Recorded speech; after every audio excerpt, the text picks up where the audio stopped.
මේ නිර්මල ත්‍රිපිටකය තුළ බුදුරජාණන් වහන්සේ ගැන යම් දේශනා කරලා සඳහන් කරලා තියෙනවද? ඒ කිසිම කරුණක් මම කවදාවත් සැක කරන්නේ නැහැ. මොකද විතිකිච්ඡාව තියෙන තාක්කල් බුදුන් සරණ යන්න බෑ. ඒකයි මේ අමාරු. අපිට ලෞතර බුදුරු තේරෙන්නේ නැහනේ.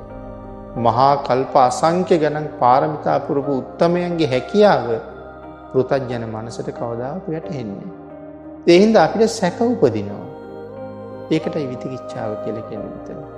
බුද්ධ ආදී 8 තැන පිළිබඳව තියෙන සැකය කියලා ධර්මයක විස්තර කරනවා. දැන් අර සෝවාන් වෙන්නේ සක්කාය දිට්ඨි, විතිකිච්ඡා, සීලබ්බත පරාමාස කියන සංයෝජන තුන නැති වුනහමනේ. එතන මේ විතිකිච්ඡාව කියලා කියන්නේ අපිට මේ අරය මෙයා ගැන තියෙන සැකය ගැන නෙමෙයි. මේ බුද්ධ ආදී 8 තැන පිළිබඳව තියෙන සැකය. එතනින් භාග්‍යතුන් වහන්සේ ගැන තියෙන සැකය හරි ප්‍රබල එකක්. අනික් කාරණා 7ත් එහෙමම තමයි.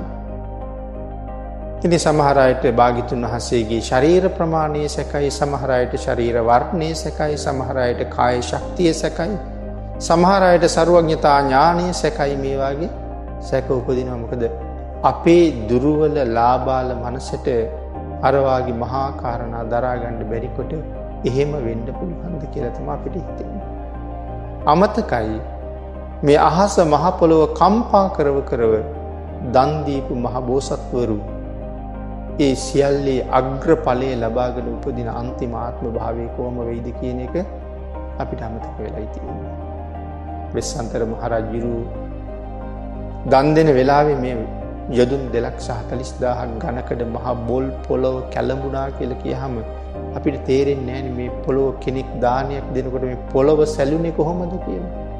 කවදාවත් අපිට තේරෙන්නේ නැහැ. නමුත් කී පාරක් පොළොව කම්පා වුණාද දන් දෙනකොට. ඉතින් එහෙම දන් දීපු උත්තමයන්ගේ ස්වභාවයන් වැටහෙන්නේ නැතිකොට ඒක නිහතමානීව පිළිගන්නවා මිසක් බොල් පාණ්ඩිත්‍යයකින් තර්ක කරන එක නෙමෙයි තියෙන්නේ. ඒකයි සරණ යන්න අමාරු. නමුත් මේ නිර්මල ත්‍රිපිටකයේ තියෙනවා නම් ඒ මහා පුරුෂෝත්තමයන්න් වහන්සේ ගැන යම මනුෂ්‍යත්වයේ අග්‍රඵලයයි සම්මා සම්බුද්ධ කියලා කියන්නේ.